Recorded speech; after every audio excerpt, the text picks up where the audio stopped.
예, 안녕하세요. 오늘은 수학 공식 첫 번째 시간으로 근해 공식에 대해서 간단하게 알아볼 텐데요. 근해 공식이라는 건 보통 2차 방정식을 말하죠. 1차 방정식 같은 경우는 그냥 바로 직관적으로 구할 수 있고, 2차 방정식 같은 경우는 이렇게 뭔가 유도하는 과정이 조금 귀찮습니다. 예. 만약에 ax제곱 bx 플러스 c 같은 경우는 일단 최고차항의 개수인 a로 모두 나눠준 다음에 그 다음에 상수를 오른쪽으로 다 넘기고 그리고 완전 제곱골 형태로 이렇게 바꿔준 다음에 이렇게 루트를 씌워갖고 정리를 한 게 이제 이게 최종적인 근해 공식이죠. 요거는 외우셔야 됩니다. 예. 근해 공식은 외우셔야 되긴 하는데 시험에는 잘 안 나온다는 거. 알긴 알아야 돼요. 예. 이걸 딸딸 외워야죠. x는 2a분의 마이너스 b 플러스 마이너스 루트 b제곱 마이너스 4ac. 이거는 암기를 해야 됩니다. 반드시. 근데 의외로 시험 문제는 잘 안 나온다는 거. 시험 문제 잘 나오는 건 요 안에 있는 거죠. 예, 루트 안에 있는 이 b제곱 마이너스 4ac. 요거를 이제 판별식이라고 해갖고 보통 D로 표시하시죠. 그러니까 요게 잘 나와요. 판별식 D가. 요걸 통해서 근이 두 개냐, 하나냐, 아니면 근이 없냐, 뭐 이런 걸 판별하기 때문에 그래서 판별식입니다. 그러니까 2차 방정식이라는 거는 간단하게 그래프를 그려놓은 게 X축이라고 했을 때 보통 이렇게 떠 있으면 근이 없는 겁니다. 예, 요게 닿는 게 없기 때문에. 그리고 만약에 이렇게 갖고 만약에 이렇게 접한다. 그러면은 이때는 D 값이 0이다. 그리고 이렇게 되는 경우도 있죠. 이렇게 되는 경우는 이제 근이 두 개죠. 이럴 경우는 D 값이 0보다 크거나 크다. 예. 이렇게 간단하게 설명을 할 수 있습니다. 뭔가 좀 그림을 좀 엄청 못 그리네요. 예. 제가 아직 강의가 익숙치가 않았고 개념은 그렇다는 거. 그리고 판별식 D가 의외로 중요하다는 거. 예, 이 판별식 D가 의외로 중요하다는 거. 어떻게 보면 판별식 D가 훨씬 중요해요. 이게 시험에서 되게 잘 나오고. 요 근해 공식은 솔직히 말해서 시험제에서는 제가 나오는 걸 본 적이 없어요. 예. 아마 수능이나 이런 데서도 절대 안 나올 겁니다. 근데 알고는 있어야 됩니다. 2a분의 마이너스 b 플러스 마이너스 루트 b제곱 마이너스 4ac. 근데 뭐 기초적인 개념을 이거 혹시 모를 수도 있으니까는 예, 저는 뭐 실력이 높은 사람은 어차피 강의를 볼 필요가 없어요. 예. 보통 처음 보시거나 이제 뭔가 좀 수학이 좀 어려우신 분들을 위해서 하는 거기 때문에 예를 들면 일반적으로 직선이 보통 1차죠. y 이게 x y라고 했을 때 아이고 y가 왜 이렇게 아무튼 뭐 직선이라면 이런 식이죠. 예. 뭐 이렇게 될 수도 있고 이렇게 될 수도 있고 이게 1차죠. 뭐 이거는 뭐 특별히 어렵다고 생각하시는 분은 없을 거예요. 2차 같은 경우는 이제 이런 식으로 만약에 a가 0보다 작다 그럼 이런 식으로 이게 2차 방정식이죠. 그러니까 그냥 개형 정도는 알고 있어야 됩니다. 그리고 3차 방정식은 이런 식으로 이런 형태를 가진다는 거. 그리고 4차 방정식 같은 경우는 이런 식으로 이렇게 갖고 이제 근이 4개가 나오죠. 이렇게 사실 이렇게 한 4차까지만 알면 됩니다. 고등학교 때는. 예. 직선은 1차 이렇게 포물선 형태는 2차 이런 형태는 3차 4차 뭐 5차도 그릴 수 있죠. 5차 똑같아요. 이건 뭐 그러면은 A가 0보다 작을 때 4차 방정식 약간 뭐 여자의 가슴 형태라고 할 수도 있죠. 네. 5차 방정식도 사실은 뭐 별거 없어요. 하나만 더 넣으면 되니까 이렇게 올라가는 식으로 이렇게 하면은 하나 둘셋넷다 네, 근이 5개가 나올 것입니다. 근데 5차 같은 경우는 절대 안 나옵니다. 네, 난해하기도 하고 고교 수준에서는 딱 4차까지만 하면 됩니다. 그 중에서도 2차 방정식이 아주 잘 나오죠.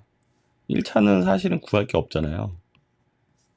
뭐 시험 문제 나올 리도 없고, 뭐 중학교 때도 안 나오는 문제인데 뭐 이게 나오겠습니까? 요 근 그거라.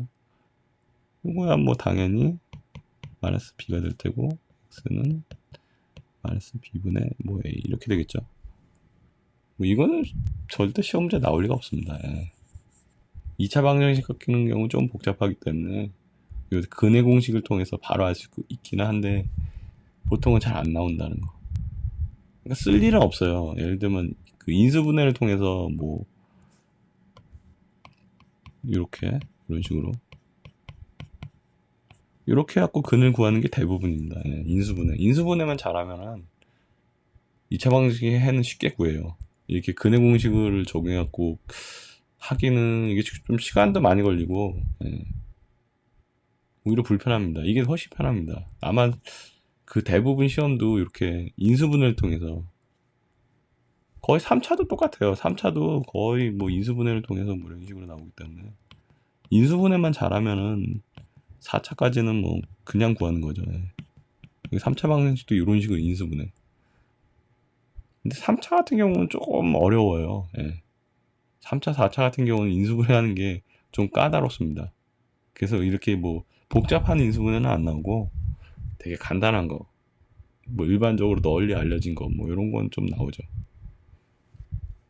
근데 시험에서는 가장 잘 나오는 게 이제 2차 방정식. 요건 인수분해도 간단하지 않습니까, 요거? 요건 아마 여러, 뭐, 치과 계수인가? 뭐 그런 데서도 많이 나올 거예요, 인수분해하는 거. 그러니까 2차 방정식은 또 중요한 게 이거죠. 두근의 합, 두근의 곱. 예를 들면은, 여기서 x의 두근을 알파, 베타라고 했을 때, 알파 플러스 베타는 마이너스 a분의 b. 이건 아셔야죠. 예. 그 다음에 두근의 곱은 알파 곱하기 베타, 아니, 왜 이래. 알파 곱하기 베타 이퀄 마이너스 a분의 c, 그냥 a분의 c죠. 예.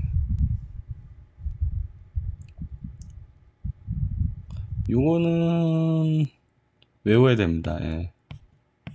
당연히 외워야 되는데 이게 왜 이렇게 나오냐. 사실 요식을 만약에 이게 인수분해가 된다면은 여기서 a, b라고 써놨는데 잠깐만 식을 좀 바꿔보겠습니다. 예. 두근의 알파, 베타 이렇게 되겠죠. 이 식이 저 일반식이. 그러니까 요걸 전개를 하면은 x 마이너스 알파 플러스 베타 x 플러스 알파 베타 이렇게 될 겁니다. 요게 아까 말했던 일반식하고 같은 거죠. 네. 그러니까 요 두 근이 알파 베타라고 했으니까 요 식하고 같은 겁니다. 위의 식하고 아래 식하고. 그렇기 때문에 알파 플러스 베타가 그대로 쓰죠. 요 이꼴 a로 나눈다고 쳤을 때 a분의 b가 되겠죠, 당연히. 그 다음에 알파 베타가 당연히 a분의 c가 되고. 그러니까 요 식하고 요 1식하고 2식하고 사실은 같은 겁니다. 예. 그렇기 때문에 알파 베타는 마이너스 a분의 b, 그 다음에 두근의 곱은 a분의 c, 뭐 이런 식으로 되는 거죠. 여기까지 정리를 하셔야 됩니다. 예. 근의 공식이 2a분의 마이너스 b 플러스 마이너스 루트 b제곱 마이너스 4ac라는 걸 알아야 되고, 요 안에 있는 b제곱 마이너스 4ac가 판별식 d라는 거. d가 0보다 크거나 같아야 되고 0보다 클 때는 두 개의 근, d가 0일 때는 하나의 중근. 예. 그 다음에 두 근의 합은 이렇게 나온다는 거. 알파 플러스 베타는 마이너스 a분의 b, 알파 베타는 두 근의 곱은 a분의 c 이렇게 된다는 거. 그러니까 두 근의 합과 곱은 이제 이렇게 표현할 수 있다는 거죠. 요거하고 요거가 같으니까 1번하고 2번하고. 아마 이렇게 정리를 하셔야 될 거예요. 예.